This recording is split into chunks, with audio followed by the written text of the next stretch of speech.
భాగస్వామ్యం అంటోంది డ్రాగన్. కానీ క్షేత్రస్థాయిలో పరిస్థితులు వేరుగా ఉన్నాయి. జిన్పింగ్ హెచ్చరికను ట్రంప్ లైట్ తీసుకుంటారా? తైవాన్ విషయంలో వెనక్కి తగ్గుతారా? ఐటీ దిగ్గజాల సమక్షంలో జరగబోయే బిగ్ టెక్ డీల్ ఏంటి? అమెరికాను మళ్లీ అగ్రరాజ్యంగా నిలబెడుతుందా, లేదంటే చైనా చేతికి టెక్నాలజీని తాకట్టు పెడుతుందా? రాబోయే కొన్ని గంటలు ప్రపంచ చరిత్రలో అత్యంత కీలకం కానున్నాయి. ఇదే విషయానికి సంబంధించి పూర్తి విశ్లేషణ అందించడానికి సీనియర్ జర్నలిస్ట్ అండ్ సీనియర్ విశ్లేషకులు డాక్టర్ అందే సత్యం గారు మనతో జాయిన్ అవుతున్నారు. సత్యం గారు నమస్కారం సార్. నమస్తే అండి. సత్యం గారు, మొత్తానికి కొన్ని గంటల్లో మొత్తం ప్రపంచం అంతా కూడా ఎదురు చూస్తున్నటువంటి ఒక విషయానికి ఎండ్ కార్డు పడనుంది అని అంటారా? ఈ ట్రంప్ చైనా పర్యటన తైవాన్ విషయంలో జిన్పింగ్ ఏమో ఈ సంబంధాలు బూడిద అవుతాయి అని ఇంత కరుకుగా వార్నింగ్ ఇస్తా ఉన్నారు. ఓ రకంగా చెప్పాలి అని అంటే గతంలో ఎన్నడూ లేనంతగా చైనా ఇంత దూకుడుగా ఉండడానికి కారణం ఏంటంటారు? వాస్తవానికి ఇంగ్లాండ్ స్వాతంత్రం వచ్చిన క్రమంలో తైవాన్ చైనాలో భాగం. అయితే తైవాన్ మీద ఇంత పట్టుదల అమెరికా ఎందుకు ప్రదర్శిస్తుందంటే, ప్రపంచంలో చిప్స్ ప్రొడక్షన్లో శాసిస్తుంది ప్రపంచాన్ని. ఇప్పుడు తైవాన్ చైనా చేతుల్లోకి, చైనా అంతర్భాగంగానే ఎవరైనా భావిస్తుర్రు. చైనా అంతర్భాగంగా మారితే ఇప్పటికే రేర్ ఎర్త్ మెటీరియల్లో చైనా స్ట్రాంగ్గా ఉంది. 90% ప్రొడక్షన్ చైనా చేస్తుంది. ఆ విషయంలో అమెరికా ఎంత బెదిరించినా రేర్ ఎర్త్ మెటీరియల్ సాగిల పడుతుంది చైనా ముందు. గతంలో షాంఘై మీటింగ్ కూడా పోయి టారిఫ్లు తగ్గిస్తాం, మీరు మాకు రేర్ ఎర్త్ మెటీరియల్ ఇవ్వండి అని చెప్పేసి బతిమిలాడుకోవాల్సిన పరిస్థితి ఏర్పడింది.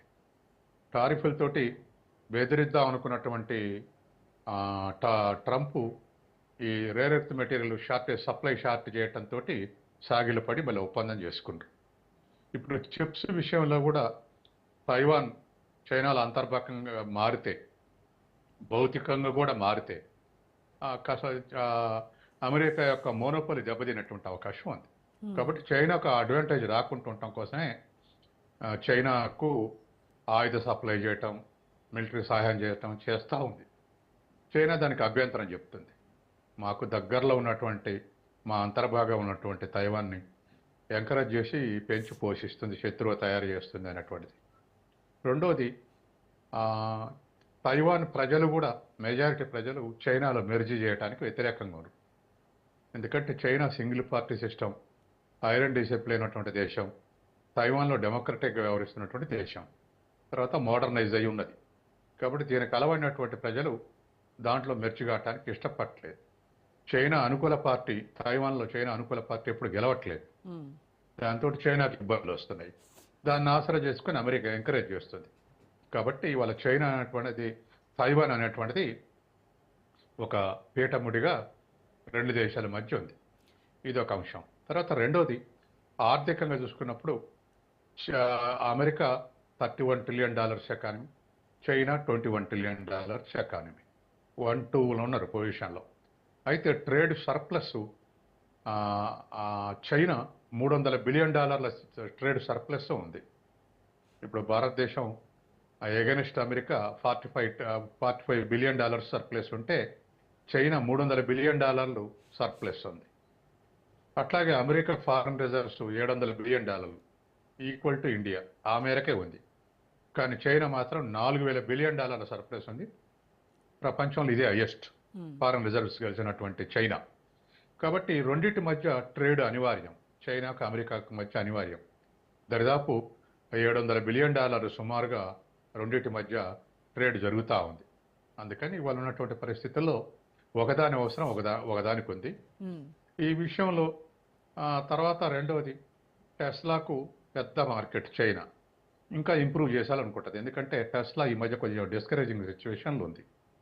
1లో ఉండేటువంటిది 2, 3, 4 ప్లేసులలో అటు ఇటు జరుగుతూ ఉంది. కాబట్టి మార్కెట్ని ఇంకా సంఘటితం చేయడానికి టెస్లా వెళ్ళి ఉంటారు. అట్లాగే యాపిల్ ప్రొడక్షన్ కానీ, లేకపోతే ఏఐ ప్రొడక్షన్ కానీ మిగతా ఇద్దరు కూడా, ముగ్గురు అంటే వెళ్ళి ఉంటారు. ఎందుకంటే ఇద్దరికి అడ్వాంటేజెస్ ఉన్నాయి వాటి వల్ల. ఇవాళ ఇంటర్నేషనల్ ట్రేడ్లో గతంలో అయితే, పాత రోజుల్లో అయితే ఒకదానికి అడ్వాంటేజ్ ఇంకో దానికి డిసడ్వాంటేజ్ ఉంటే, డిసడ్వాంటేజ్ ఉన్న దేశం దిగుమతి చేసుకునేది. కానీ ఇప్పుడు అట్లా కాదు. మోడర్న్ ట్రేడ్లో రెండు డిసడ్వాంటేజ్లో ఉన్న దిగుమతి చేసుకుంటున్నాయి.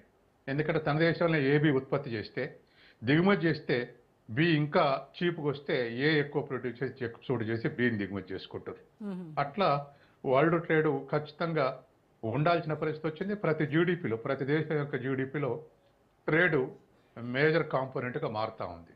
రోజు రోజుకు ఫ్రీ ట్రేడ్ అవుతా ఉంటే, కాబట్టి సహజంగానే మడిగట్టుకొని కూర్చునే పరిస్థితి లేదు. ఏ దేశమైనా ట్రేడ్ చేయాల్సిందే. దీంట్లో టర్మ్స్ అండ్ కండిషన్స్లో రేపు వాళ్ళిద్దరు చర్చలు జరిపితే ఏ మేరకు terms and conditions in favour of చైనానా in favour of America both advantages ఉంటాయనేది మనం చూడాలి. 3 days అయినాక కానీ తెలియదు. సార్, తైవాన్ అనేది అంటే జస్ట్ ఒక భూభాగం సమస్య మాత్రమే కాదు, ఇది అంటే చిప్ తయారీకి ప్రపంచంలోనే ఒక గుండెకాయ లాంటిది తైవాన్. సో అలాంటిది యుద్ధం కనుక వస్తే గ్లోబల్ టెక్ రంగం పరిస్థితి ఏంటంటారు? కుప్పకూలిపోయేటువంటి ప్రమాదం ఉందా? ఖచ్చితంగా ఇవాళ ఉన్నటువంటి ఎలక్ట్రానిక్ రంగంలో మేజర్ కాంపోనెంట్ ఎలక్ట్రానిక్ రంగం. డెవలప్డ్ కంట్రీస్లో అందులో అమెరికా ఇంకా మేజర్, తర్వాత చైనా కూడా, తర్వాత ఏషియన్ కంట్రీస్ కూడా, సౌత్ కొరియా, థాయిలాండ్ ఇటువంటి దేశాలు కూడా ఉన్నాయి, మలేషియా, ఈ దేశాలన్నీ ఉన్నాయి. కాబట్టి ఇవాళ ఉన్నటువంటి మోడర్న్ ఎలక్ట్రికల్ దాంట్లో చిప్స్ లేకుండా ఏది ముందుకు సూపర్ కండక్టర్ కానీ, కంప్యూటర్స్ కానీ, తర్వాత ఎలక్ట్రానిక్ వెహికల్స్ కానీ సర్వస్వం చిప్స్ తయారై అవసరం ఉంది. కాబట్టి దాన్ని వదులుకోకూడదు అనేది అమెరికా. చైనా మోనోపాలిగా మారుద్దనేది అమెరికా. అందుకే చైనా దాన్ని అమెరికా అడ్వాంటేజ్ తీసుకోవద్దని చైనా. కాబట్టి సహజంగానే దానికోసం పోటీ పడుతున్నాయి.